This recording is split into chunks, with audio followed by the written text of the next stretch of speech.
Maple Ridge Lane didn't look like the kind of place where tragedy lived.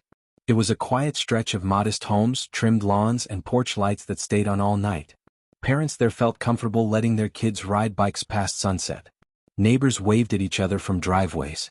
It was the kind of street where people still borrowed sugar.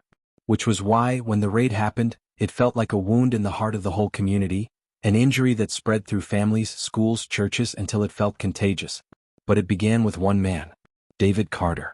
David was 31, an unassuming black high school math teacher who spent his evenings grading papers and researching new ways to make algebra less painful for ninth graders. He lived alone in a small two-bedroom home he'd bought after finally paying off his student loans. His mother called him every night to make sure he had eaten. His students called him Mr. C, always drawing the letter C like a crooked heart. He was the last person anyone would mistake for a criminal. And yet, in the early hours of a cold February morning, the city SWAT team would break down his door with a no-knock warrant in hand, looking for a man he had never met. That night, David fell asleep on the couch while rewatching clips from a space documentary. The TV played quietly, illuminating the living room in shifting blues and whites. He had a mug of chamomile tea half finished on the coffee table, and his laptop lay open beside him with a half-written email to a student about extra tutoring. Outside, winter air pressed cold against the windows. The street was still. Nothing moved except the slow blink of a porch camera across the street. Then in the distance, faint but growing, came the sound of engines. Several of them. Heavy. Out of place. Something approaching. Inside the SWAT van, adrenaline was already spiking. Officers dressed in black checked their weapons, adjusted their helmets, and confirmed the name on the warrant. Derek D-Rock Milson, a suspected drug trafficker with a violent record. He was dangerous, they'd been told. He was likely armed.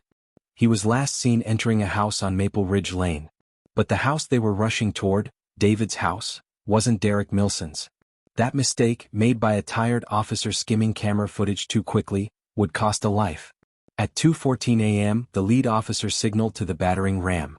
Boom. The first hit shook David awake, heart pounding, confused, his mind struggling to separate dream from reality. Boom. The second hit cracked the doorframe. What? Who? David gasped, stumbling off the couch. He grabbed his phone, instinctively sprinting toward the hallway where he kept it charging. His brain replayed the sound, searching for sense. Was someone breaking in? Was it a fire? Was this real? He didn't even make it 3 steps before the door exploded inward. Go. Go. Go. Hands where we can see them. Clear the kitchen. Move, move. Shadows, lights, shouting, all crashing into his quiet home like a tidal wave. David raised his hands instinctively, terrified, shaking. Wait, please, there's a mistake. But his voice was swallowed in the chaos. Officers swarmed in. Guns drawn. He was blinded by flashlights, hands trembling above his head. Get on the ground, someone shouted. He didn't know which direction the voice came from. His eyes burned from the lights. He tried to lower himself. But then, one officer saw the glow of David's phone in his hand and mistook it for something else.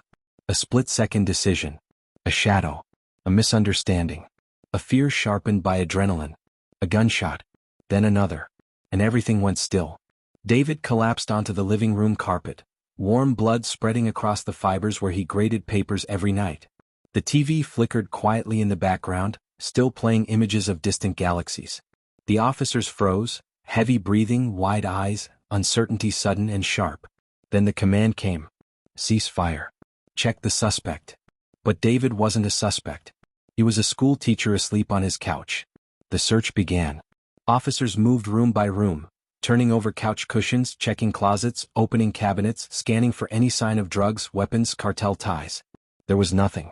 No money, no drugs, no guns, just lesson plans, sticky notes with algebra formulas, and a calendar with grading deadlines. Then one officer shouted from the back hallway. There's mail here. Name's not Milson. Pause. A heavy, suffocating pause. Run the address again, the lieutenant said quietly. The address flashed on the tablet screen. 1132 Maple Ridge Lane. The house they were supposed to raid was 1132 Maple Ridge Court. A different street. A different block. A house with a similar number, but not this one. A mistake. A deadly, irreversible mistake. One officer swore loudly. Another backed into the wall, staring at his gloved hands. The lieutenant closed her eyes, the horror already sinking in. They had killed an innocent man. And outside, lights were coming on in neighboring houses. Cameras were being raised.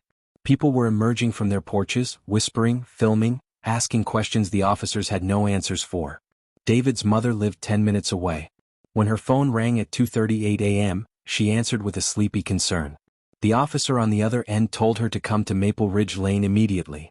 She arrived to find police tape, flashing lights, and paramedics who weren't moving with urgency.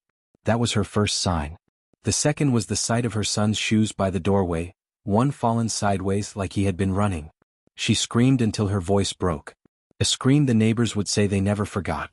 News of the Wrong House raid spread before dawn. By noon it was national. The police department held a brief press conference, where the chief's shaking hands were more truthful than his rehearsed apologies. Reporters swarmed every corner of the neighborhood. Protesters arrived within hours. Teachers, students, parents, activists, people from churches, from community centers, from all across the city, holding signs with David's smiling yearbook photo. The city split open. People demanded to know. Why was a no-knock warrant signed so easily? Why was the suspect's address verified only once? Why was a SWAT team deployed before confirming who lived there? Why did fear and bias make a phone look like a weapon? Why did it always seem to be black homes that were raided by mistake? Over the next 6 months the fallout spread. The raid commander resigned. 2 officers were indicted. The judge who approved the warrant faced national scrutiny. But none of it brought back David. His classroom sat empty, his desk covered in letters from students. His mother kept his house exactly as he left it. Mug on the coffee table, documentary paused on the TV, math books stacked neatly on his desk. The city eventually passed the Carter Act, banning no-knock warrants except in extreme cases. People called it progress. But his mother said quietly during a memorial, "Progress doesn't fill an empty chair at Sunday dinner." And she was right. Because the tragedy of that night wasn't just the death of an innocent man, it was the reminder of how fragile innocence becomes when fear, haste, and racial bias take control.